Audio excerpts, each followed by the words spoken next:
بسم الله الرحمن الرحیم. السلام علیکم. سنٹر پوائنٹ سرا زیم محمد فهیم. اول به خلکو کراچۍ ذکر کو نو د کراچۍ د اغه ټریډ د اغه تجارت یا د اغه غټو غټو بلډینګونو او د نوې نوې دنیا خبرې کېدې، خو بیا ورو الته کې جرمونه دومره سیوا شو چې خلکو د کراچۍ ذکر د جرم سره شروع او نن سبا خلک چې کله د ګلونو خار خبره کوي نو څوک دا نه وي چې دا د ګلونو خار دی. خلک وي د پیښور نه اوس کراچۍ جوړه ده، موبایل به لاس کې نه نیسئ او په سړک به یوازې نه دی، او که په سړک روانې نو بیا د ژوند هم خیر نشته، موبایل به هم په خیر نه وي او بټوه هم د نه څوک اغستی شي، او که تاسو نه چا موبایل واغشته نو تاسو بیا پولیس اف آی آر هم نه درج کوي. یو څو ورځې وړاندې د پاکستان تحریک انصاف یو ورکر نه موبایل چې کله واغستی شو او هغه خپله پرچه په دغه شرکۍ تاڼه کې کوله نو د هغه پرچه نه درج کېده، او د هغه پرچه کولو دپاره اول هغې ورکر خپل د پیښور سټي ډسټرکټ نه مشر ته کال وکړه، هغه بیا وزیر اعلی ته وویې، وزیر اعلی بیا آی جي ته وویې، آی جي بیا ایس ایس پي ته وویې، ایس ایس پي په خپله راغې تاڼې ته بیا پرچه درج شوه. اوس د هر یو کس دپاره خو وزیر الله وینا نشي کولی، خو دا د پولیس حل دی. په پیښور کې نه خو یو عام کس محفوظه دی، نه څه سیاسي ورکر محفوظه دی، او نه صحافي محفوظه دی. په هر چوک کې په هره لاره باندې چرته نه هم یو دوه کسان موټرسایکل باندې راوتی شي او تاسو نه موبایل په زور اغستی شي، او موټرسایکل هم دلته کې پته نه لګي چې کله چا درنه واغشتې، او بیا پولیس وایي موږ خو انویسټیګیشن کوو لګیا یو. دی وخت کې موږ سره ټلیفون د لارې د پیښور جیو نیوز بیورو چیف سینئر صحافي او پخپله هم دغه متاثرینو کې یو شکیل فرمانی صاحب موجود دے. شکیل صاحب بہت شکریہ. شکیل صاحب ہمیشہ کراچی سے موازنہ ہوتا ہے پشاور کا کہ یہاں کے اسٹریٹ کرائم کراچی کی طرح ہو گئے، حتیٰ کہ لڑکیاں بھی اب راہ چلتی ہیں تو ان سے موبائل سنیچنگ ہو جاتی ہے. آپ خود بھی متاثر ہوئے ہیں. ایک عام شہری کا جب موبائل فون چوری ہوتا ہے ایف آئی آر درج ہونے کے لیے اسے کیا کچھ کرنا پڑتا ہے؟ دیکھیں فہیم صاحب، اتنا ہے کہ کسی کی ایف آئی آر کا صورتحال یہ ہے کہ آپ کسی سے اگر موبائل جو ہے وہ کسی نے رہزنوں نے جو ہے اس سے چھینا ہے اصلی کی نوک پہ، یا وہ چل رہا ہے تو اس سے جھپٹا مارا ہے اور لے کر چلے گئے ہیں، تو جب بھی کوئی شہری تھانے جاتا ہے تو پہلے تو جو ہے اس کی جو ہے کہ روزنامچہ رپورٹ درج کر لی جاتی ہے. پھر پولیس کہتی ہے جی کہ ہم جو ہے سی سی ٹی وی فوٹیج نکال رہے ہیں، اس میں آپ کے 15 20 25 دن گزر جاتے ہیں. سی سی ٹی وی فوٹیج میں پھر ان کے پاس اتنی آپ کو پتہ ہے ٹیکنالوجی نہیں ہے. سیف سٹی پروجیکٹ جو ہے خیبر پختونخوا حکومت نے آپ کو پتہ ہے کہ 11 سال پہلے جو ہے شروع کیا تھا، وہ اب تک جو ہے اس میں ایک اینٹ بھی اب تک نہیں لگی، اور اس میں یہ تھا کہ مختلف جگہ پہ جو ہے چوک جو ہے اور چوراہے گلیوں میں جو ہے وہ لگائے جائیں گے سی سی ٹی وی کیمراز کے ذریعے کنٹرول سینٹر ہوگا، اور وہاں سے جو ہے دیکھا جائے گا پورے شہر کی صورتحال کو مانیٹر کیا گیا. افسوس کی بات ہے وہ بھی نہ ہو سکا، اور جو ہے جو بھی آتے ہیں چلتے ہیں اس سے شہری سے ریزن جو ہے موبائل کھینچتے ہیں، اس سے تو پیسے لیتے ہیں اور اس کو جو ہے اسلحے کی نوک، اور پھر وہ بآسانی فرار ہو جاتے ہیں. اور پولیس جو ہے، دکھ کی بات یہ ہے کہ پولیس جو ہے ایف آئی آر نہیں کرتی، روزنامچہ رپورٹ پہ جو ہے شہریوں کو ٹرخا ہے. تو شہری جو ہیں، بیشتر شہری اس طرح ہے جو میجارٹی ہے جن سے اس طرح لوٹ مار ہوتی ہے، وہ اب تھانوں کا رخ بھی نہیں کرتے، چونکہ ان کو پتہ ہے کہ وہاں سے ان کو انصاف نہیں مل رہا، نہ ملزم پکڑے جاتے ہیں. آپ دیکھیں پیچھے جو ہے ایک علاقہ تھا، وہاں سے خواتین سے جو ہے موبائل جو ہے کھینچنے کی کوشش کی گئی ہے، اس کے اوپر ایکشن ہوا. پولیس کاروائیاں کر رہی ہے، تاہم اس قسم کی کاروائیاں سامنے نظر نہیں آ رہی کہ جس طرح کنٹرول. اب تو کراچی سے بھی جو ہے پشاور کی صورتحال جو ہے بدتر ہو گئی ہے، شہری غیر محفوظ ہیں. آپ یقین کریں کہ یہ اگر آپ کہیں کہ رہزنوں کا اور ڈاکوؤں کا راج ہے پشاور میں، تو یہ کہنا غلط نہیں ہوگا. یہ شہر ناپرسان بن گیا ہے. یہاں آپ اب اس صورتحال یہ ہو گئی ہے کہ میری چند شہریوں سے بات ہوئی، وہ کہتی ہے اب کہیں ہم فنکشن کے لیے جاتے ہیں تو ہم چھوٹا موبائل لے کر جاتے ہیں اور پیسے بھی جیب میں نہیں رکھتے، اس ڈر کے مارے کہ کہیں ہمیں کوئی راستے میں لوٹ نہ لے. تو پشاور کی صورتحال تو اس طرح بنی ہے، اور اسی طرح جو ہے خیبر پختونخوا کے دیگر اضلاع ہیں وہاں پہ بھی صورتحال، بڑے جو سٹیز ہیں مردان ہے، اسی طرح جو ہے ایبٹ آباد ہے، نوشہرہ، یہاں پہ بھی جو ہے اسی طرح کی صورتحال ہے. وہاں پہ جو ہے آئی جی صاحب کہہ رہے ہیں کہ ہم کنٹرول کرنے کی کوشش کریں، لیکن پشاور کو اگر آپ دیکھیں تو پشاور میں اتنی بدتر صورتحال ہے کہ پچھلے 5 دنوں ابھی آج بھی جو ہے افطاری سے پہلے گل بہار میں 2 رہزنوں نے جو ہے 2 شہریوں سے جو ہے موبائل لوٹے ہیں اور بآسانی جو ہے افطاری سے چند دیر پہلے فرار ہو گئے ہیں. اور پولیس جو ہے اس طرح لگتا ہے کہ بے بس سے ناکام ہے. اب ابیل فورس بنائی گئی تھی کہ جو ہے ہم کنٹرول کریں گے اسٹوڈنٹس کرائمز کو، لیکن وہ بھی ناکام ہے. حکومت نام کی بھی کوئی چیز نظر نہیں آ رہی. حکومت کی خاموش تماشائی بنی. شکیل صاحب، آپ میں اور ایک عام شہری میں بہت فرق ہے. آپ ایک صحافی ہیں، آپ کی ایکسیس جو ہے وہ آئی جی تک بھی ہے، چیف منسٹر تک بھی ہے، جو حکام ہے وہاں تک بھی آپ کی ایکسیس ہے. آپ سے موبائل چھینا گیا، ابھی تک آپ کتنا مطمئن ہیں پولیس کی پروگریس سے؟ عام شہری کی بات تو بعد میں کریں گے، آپ کتنا مطمئن ہیں؟ دیکھیں، میں تو بالکل مطمئن نہیں ہوں، کیونکہ آج جو ہے تیسرا دن ہے کہ مجھ سے موبائل کھینچا، جو ہے ریزانوں نے موبائل مجھ سے لیا اور وہ فرار ہو گئے ہیں. تو اب تک جو ہے پولیس کو سی سی ٹی وی فوٹیج اور ایسا علاقہ جہاں پہ جو ہے آپ کو پتہ ہے ڈبگری کا تھانہ ہی ہے، قریبی شاہ قبول کا جو تھانہ بھی ہے، اس کے قریب سے موبائل کھینچا گیا ہے، اور اطراف میں جو ہے دکانوں پہ اور پولیس کے اپنے کیمرے بھی لگے ہوئے ہیں. وہ ابھی تک جو ہے ٹریس نہیں کر سکے ان رہزنوں کو جنہوں نے موٹر سائیکل سوار تھے، جنہوں نے جو ہے موبائل کھینچا ہے اور وہ فرار ہو گئے ہیں. تو اب تک تو میں مطمئن نہیں ہوں بحیثیت صحافی کہ پولیس نے کوئی ابھی تک کوئی بریک تھرو نہیں ہو. ایون جو ہے مختلف جو ہے اعلیٰ افسران، انہوں نے بھی جو ہے پولیس کو مقامی سطح پہ کہا ہے کہ اس کیس کو ٹریس کیا جائے. اس کیس کو میں فہیم صاحب میں یہ چاہتا ہوں کہ کیس اس لیے ٹریس ہو کہ یہ لوگ جو ہیں ریزن پھر کسی اور کے جو ہے اس طرح اس کے ساتھ اسلحے کی نوک، اور خدا نہ خواستہ وہاں پہ اگر کوئی مزاحمت کرتا ہے تو اس کو نقصان نہ پہنچایا جائے. میرا موبائل تو جو ہے وہ ملے نہ ملے مجھے اس کی کوئی پرواہ نہیں ہے، لیکن مجھے اگلے شہری کی پرواہ ہے کہ ان کو پکڑا جائے تاکہ یہ کسی اور کا گھر خراب نہ کرے. آپ کو پتہ ہے کہ پچھلے 3 ماہ کے دوران جو ہے 2 واقعات ہوئے. ایک کالج کا لڑکا تھا، اس کو مارا گیا. ایک نجی یونیورسٹی کا تھا، یونیورسٹی میں اس کو جو ہے ریزانوں نے مزاحمت پر مارا ہے. تو ان کے گھروں میں لاشیں گئی ہیں. تو میں چاہتا ہوں کہ یہ سلسلہ رکے، ان لوگوں کو پکڑا جائے اور حکومت جو ہے ایک جامع پالیسی کے ساتھ سامنے آئے. لیکن بدقسمتی سے یہ ہے کہ پاکستان تحریک انصاف کی حکومت ہے صوبے میں، اب تک جو ہے حکومت خاموش تماشائی بنی ہے. کچھ بھی نہ ہی جو ہے آپ کو پتہ ہے کہ پولیس ایکٹ بن گئے، وہ ان کے نیچے سے جو ہے پولیس والوں نے جو ہے ایک پولیس کو کر دیا گیا ہے انتظامیہ سے. پہلے جو ہے ڈپٹی کمشنر اور چیف سیکرٹری جو ہیں وہ اس میں مداخلت کر سکتے تھے، وہ ان کو جو ہے پریشرائز کر سکتے تھے، وہ ان کی رپورٹ لے سکتے تھے، رپورٹ ACR لکھتے بھی تھے. تاہم جب سے پولیس ایکٹ بنائے وہ الگ ہوئے. اب آپ بتائیں کہ میں جو ہے میرا کیس جو ہے انسپیکٹر جنرل پولیس تک گیا ہے، انہوں نے بھی کہا اب تک 3 دن ہو گئے میرا کیس ٹرین. تو اور شہریوں کو چھوڑ دیں کہ جو اور شہری جو ہیں،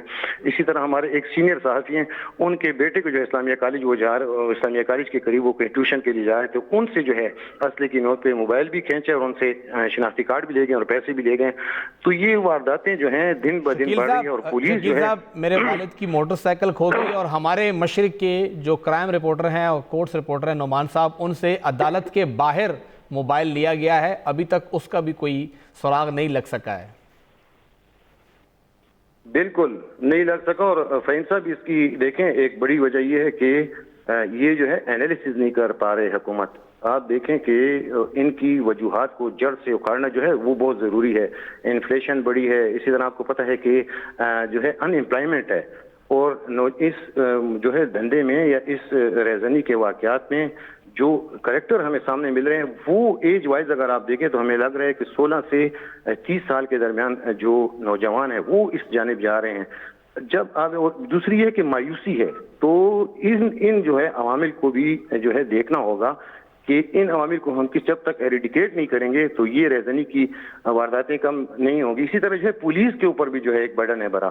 دیکھیں پولیس بیسیکلی بنی تھی جرائم کے لیے، لیکن اب جو ہے آپ پتہ ہے کہ وار آن ٹیرر جب سے آئی ہے تو پولیس نے زیادہ فوکس جو ہے اپنا وہ وار آن ٹیرر پہ رکھا ہوا ہے. تو وار آن ٹیرر پہ جب پولیس کا فوکس ہے تو وہ جرائم کی جانب جو ہے توجہ نہیں دے رہی. اور میں آپ کو یہ بتاؤں کہ آپ یہ بتائیں کہ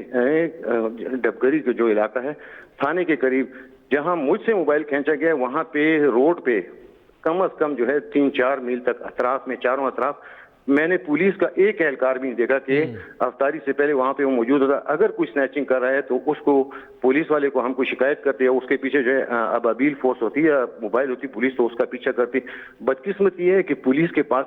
پلاننگ نہیں ہے کہ ہم نے اس کو کس طرح ہاٹ سپاٹ ایریاز انہوں نے جو ہے کچھ نشاندہی کی تھی کہ وہاں پہ ہم جو ہے ہاٹ سپاٹ ایریاز ہیں یہاں پہ ہم فوکس رکھیں گے. لیکن بدقسمتی یہ ہے کہ وہ ہاٹ سپاٹ ایریاز اب بھی وہیں پہ ہیں، پولیس بھی ہے لیکن شہری لوٹ رہے ہیں. اچھا شکیل صاحب، یہ 2 طرح کا رستہ ہے. ایک تو یہ کہ جو موبائل سنیچنگ کرتے ہیں انہیں روکنا ہے. لیکن یہ ہے کہ جو موبائل سنیچ ہوتا ہے اس کی بھی ایک مارکیٹ ہے. جو موبائل پھر سنیچ ہوا وہ لیتے ہیں, اس کا IMEI کوڈ چینج کرتے ہیں یا اس کے اسپیئر پارٹس بکتے ہیں. ایک وقت تھا جب پولیس نے کوشش کی تھی کہ صدر کی جو مارکیٹ ہے اگر وہاں پہ وہ لوگ بیٹھے ہیں انہیں پکڑنے کی کوشش کی ہے, قصہ خانی کی جو مارکیٹ ہے وہاں پہ, لیکن پھر اس کے بعد خاموشی چھا گئی. ان موبائلوں کا جو بزنس کرنے والے ہیں اور چوری کے موبائل کا جو بزنس کرتے ہیں کہ انہیں پہ سرحد پار بھیجا جاتا ہے, ان کے اوپر کیوں ہاتھ کوئی نہیں ڈال رہا؟ فہیم صاحب آپ نے بڑا اچھا سوال کیا ہے, اور دیکھیں اس کو ان چیزوں کو ایریڈیکیٹ کرنا ہوگا تاکہ ریزنی کے واقعات رکیں. آسانی جو ہے کوئی بھی ریزن شہری سے موبائل چھینتا ہے, اس کے بعد جو ہے یہ وہی مارکیٹ میں جاتے ہیں اور بآسانی جو ہے EMI نمبر جو ہے وہ تبدیل کراتے ہیں. 1500 سے جو ہے 3000 کے درمیان جو ہے روپے دیے جاتے ہیں اور یہ نمبر چینج ہو جاتے ہیں, اور صرف آئی فون جو ہے, آئی فون یہاں پہ فروخت نہیں ہوتا, وہ افغانستان اسمگل کر دیا جاتا ہے, وہاں پہ جو جا کے فروخت ہوتے ہیں. باقی جو دیگر برانڈز کے ٹیلی فون سیل فونز ہیں وہ یہیں پہ فروخت ہوتے ہیں. اور آپ کو پتہ ہے کہ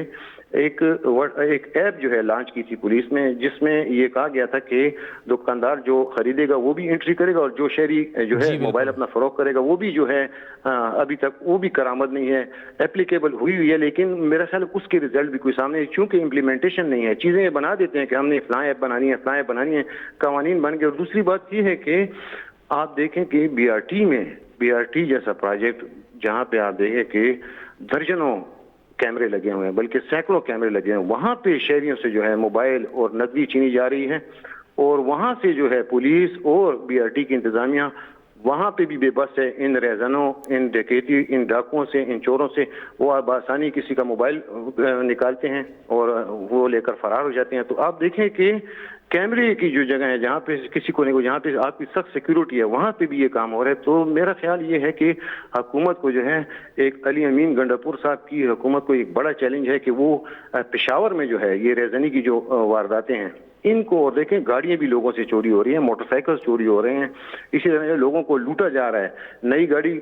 لاتے ہیں, ایون ہمارے ایک ساتھی ہیں ان کی گاڑی بھی جو ہے یہاں سے پشاور سے جو ہے وہ چرائی گئی ہے, اور انہوں نے جو ہے پیسے دے کے مردان سے وہ گاڑی پھر جو ہے اپنی ان کے لیپ ٹاپ بھی وغیرہ دیگر سامان اس کے سمیت انہوں نے چوروں کو پیسے دیے ہیں کسی تھرڈ پارٹی کے ذریعے اور اپنی گاڑی ریکور کرائی ہے. اچھا, آپ کہہ رہے ہیں کہ علی امین گنڈاپور صاحب کی حکومت تو کچھ کرنا ہوگا, وزیر اعلیٰ تو وہ ہیں, لیکن کیا حکومت انہی کی ہے؟ کیونکہ چیف سیکرٹری سے لے کے IG سے لے کے پشاور کے SSP ابھی چینج ہوئے ہیں, کمشنر چینج ہوئے ہیں, میکسیمم 90 to 95% پولیس آفیشل اور انتظامی افسران وہی ہیں جنہیں پرویز خٹک صاحب اور محمود خان صاحب کے کہنے پہ نگران دور میں لگایا گیا تھا. بالکل فہیم صاحب, یہ تو جو ہے وفاق اور صوبے کے درمیان ایک بڑا جو ہے تنازع جو ہے وہ بنا ہوا ہے آج کل. اگر آپ ٹاپ سلاٹ کی بات کریں جو ہے انتظامی طور پہ آپ دیکھیں تو چیف سیکرٹری صاحب کو جو ہے علی امین گنڈاپور صاحب, آپ کو پتہ ہے کہ پاکستان تحریک انصاف کی لیڈرشپ آلریڈی یہ کہہ چکی ہے کہ انسپیکٹر جنرل خیبر پختونخوا پولیس اختر حیات صاحب اور چیف سیکرٹری ندیم افضل صاحب جو ہیں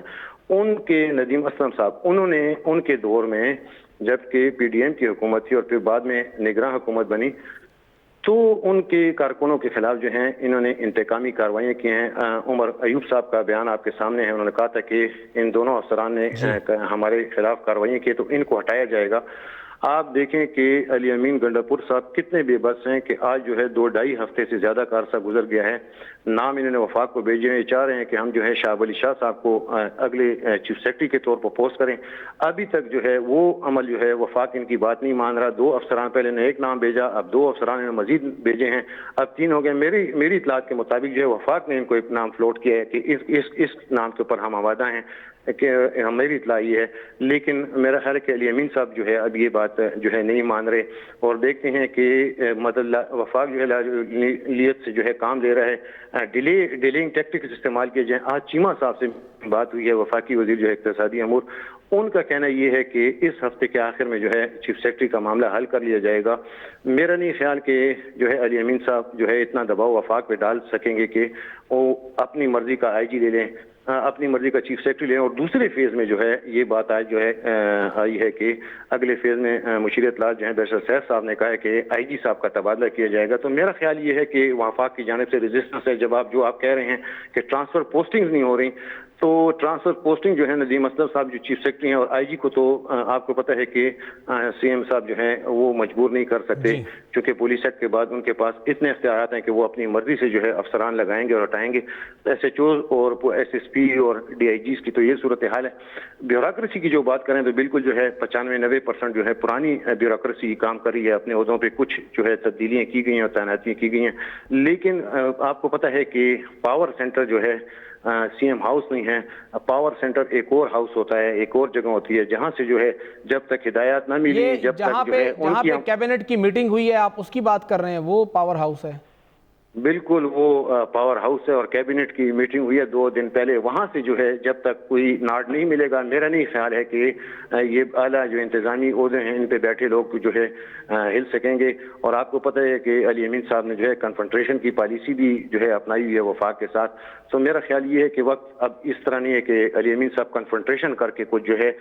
وفاق سے کچھ لے. جب تک یہ مفاہمت نہیں کریں گے، کنسنسس سے بیٹھ کے فیصلے نہیں کریں گے وفاق کے ساتھ، تو میرا خیال یہ ہے کہ وفاق بھی ان کی بات مانے گا. سیدھی اور اسٹریٹ بات یہ ہے تو شکیل صاحب کنسنسس وفاق کے ساتھ ہونا ہے کہ بڑے گھر سے ہونا ہے؟ سارے جا کے وہاں بیٹھ تو گئے ہیں، اور بڑے گھر کو کیا چاہیے؟ تابعداری تو شو کر دی ہے پوری حکومت نے.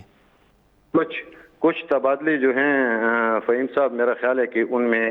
پی ایم صاحب کی بھی سے ہوگی کچھ، اور جو ہے ایک بڑے صاحب رانا ثناء اللہ صاحب کہتے ہیں کہ سب کچھ جو ہے وہ محسن صاحب کر رہے ہیں، محسن نقوی صاحب کر رہے ہیں. اگر وہ چاہے تو پی ایم بھی بن جاتے. حکومت تو محسن نقوی صاحب چلا رہے ہیں، ملاقات تو ان کے ساتھ ہو گئی ہے علی امین گنڈاپور صاحب کی بھی. فہیم صاحب وہ ملاقات آپ کو پتہ ہے کہ بعد میں انہوں نے کہا ہے کہ ایک جو ہے اپنا وضاحتی بیان بھی آیا ہے کہ وہ محسن نقوی سے نہیں ملے، محسن نقوی صاحب سے ملے، وہ ڈیزگنیشن سے ملے ہیں، اور بائی ڈیزگنیٹڈ محسن نقوی صاحب بیٹھے ہیں. تو یہاں پہ ملاقات ہوئی ہے. آپ کو پتہ ہے کہ ایک بڑے صاحب جو ہیں وہ پنڈی میں بھی بیٹھتے ہیں. ان کی بھی جو ہے جب تک جو ہے ان کی جانب سے بھی کچھ ڈائریکشن نہ ہو، تو یہاں پہ تو بڑے صاحب ہیں، وہاں کے بڑے صاحب جو ہیں پنڈی والے بڑے صاحب، ان کی میرا خیال ہے کہ زیادہ مانی جاتی ہے اور ان کا ہی گو ہوگا. اور پی ایم صاحب کی جو ہے پی ایم صاحب کی انپٹ اس میں ضروری ہوگی. چیمہ صاحب آپ کو پتہ ہے کہ منجے ہوئے سینئر ریٹائرڈ کریٹ ہیں، اور یہ معاملات جو ہیں آہد چیمہ صاحب دیکھ رہے ہیں. اور آہد چیمہ صاحب جو ہیں، میں فہیم صاحب اسٹریٹ بات یہ ہے کہ آپ دیکھ لیں کہ کس طرح کوئی ایک سیاسی جماعت ہوگی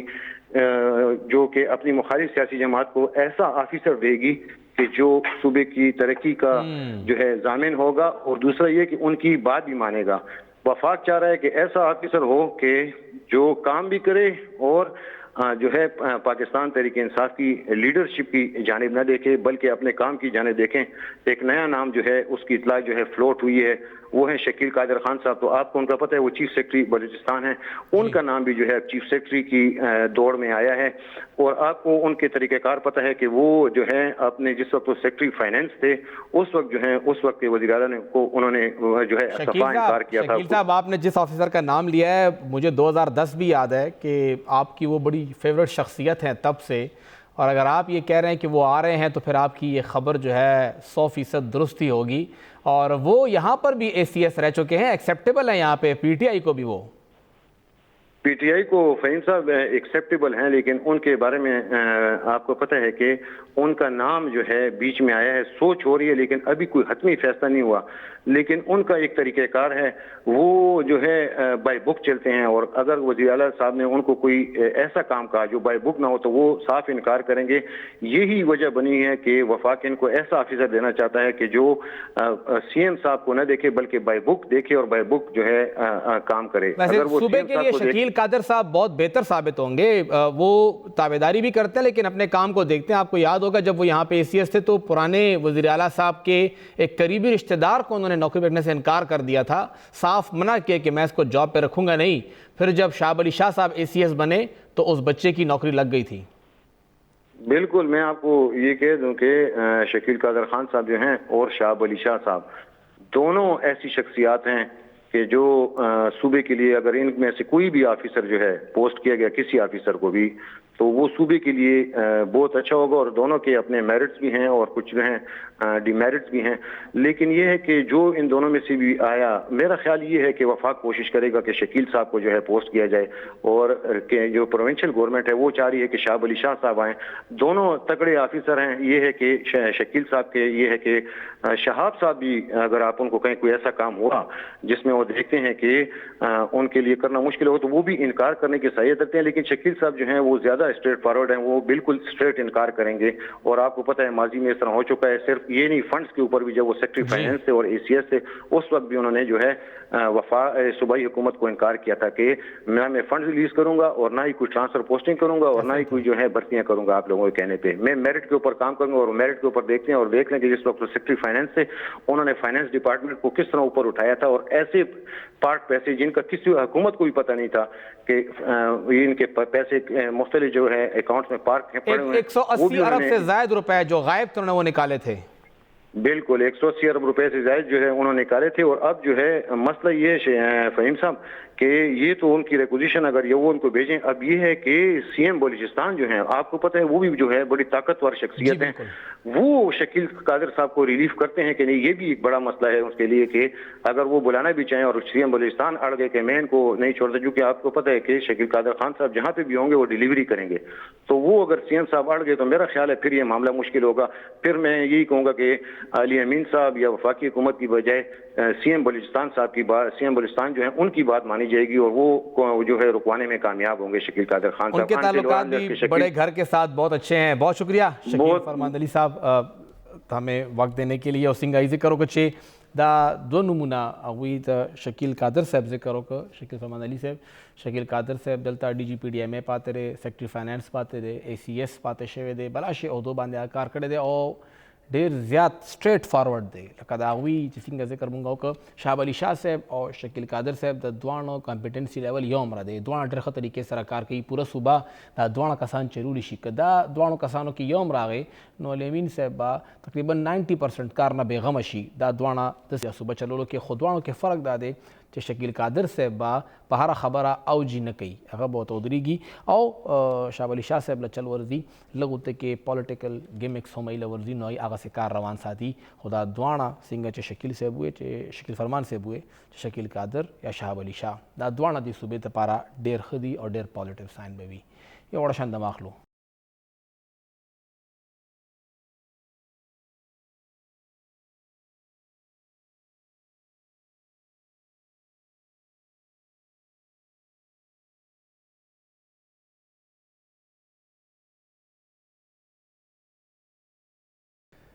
تاسو ته پروګرام کې یو ځل بیا هرکلی وایو او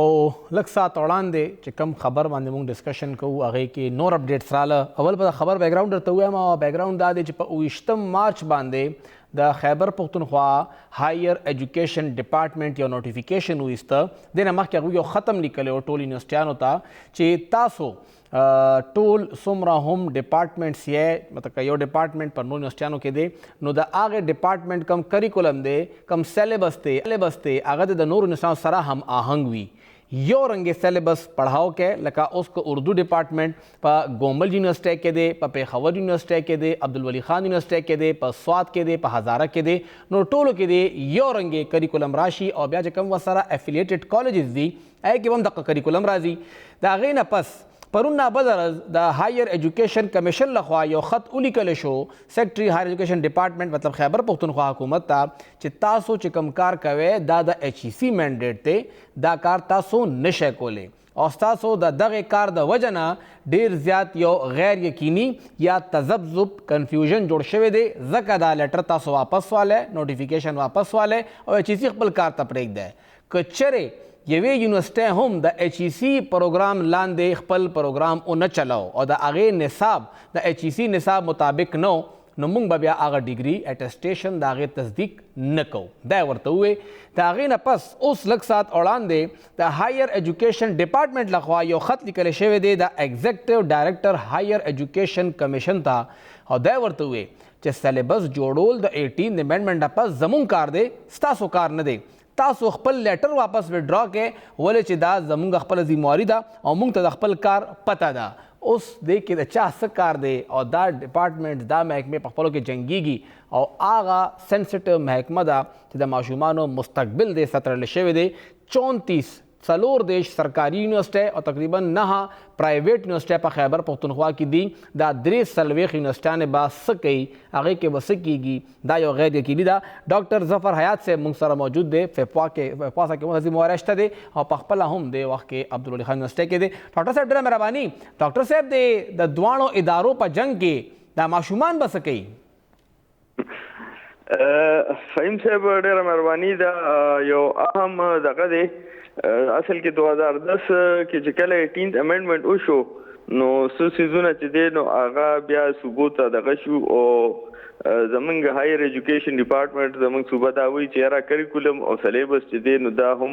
د ایچ ای سی مینډیټ اوس نه دی نو خو دا داسې اسانه هم نه ده ولې چې کوم د ایچ ای سی اوریجنل 2002 کې چې کوم آرډیننس راغلی و هغې کې هم دا ګایډلاینز چې کوم دی نو ایچ ای سی به ایشو کول د کریکولم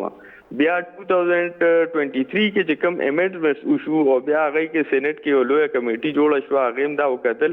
خو هغې کې هم هغوی دا ویلي چې یاره دا انسټرکشنز به چې کوم دی د کریکولر ډیزاین دا به هایر ایجوکیشن کمیشن اسلام آباد چې کوم دی نو هغه تھرو آؤٹ انسټیټیوشنز د دغه کوي خو ایچ ای ډي دې طرف ته اوس وایي چې نه دا زمونږ کار دی خو دې کې زما په خیال دا دې ته ایشو جوړ کړ دا که دي داسې کړې وې چې د لومبۍ نه دي دا ویلې وې چې یاره موږ به لکه دا نن تاریخ کې دی ایچ ای ډي یو لیټر کړی دی نو هغې کې دی ویلي دي چې او موږ به ستاسو ګایډلاینز لاندې دغه کوو خو تاسو دا خپل لیټر واپس والی نو که دا خبره دی مخکې کړې وې نو لکه مطلب دا چې دا به دونه غټ ایشو د دې نه نه وه جوړه شوې. ظفر صاحب کوم چې طریقې کار دی که موږ وګورو نو د انډر ګریجویټ او ګریجویټ پالیسي راغلې ده 2023 ایچ ای سی او د هغې د لاندې ټول پروګرامونه به ډیزاین کوي نو که کوم لیټر هایر ایجوکیشن ډپارټمنټ کړو دې کې به دا منشن کړو چې جی هایر ایجوکیشن پالیسي د لاندې خپل یو رنګې سیلیبس ډیزاین کوي نو بیا به خبره ډېره ښه نه وه.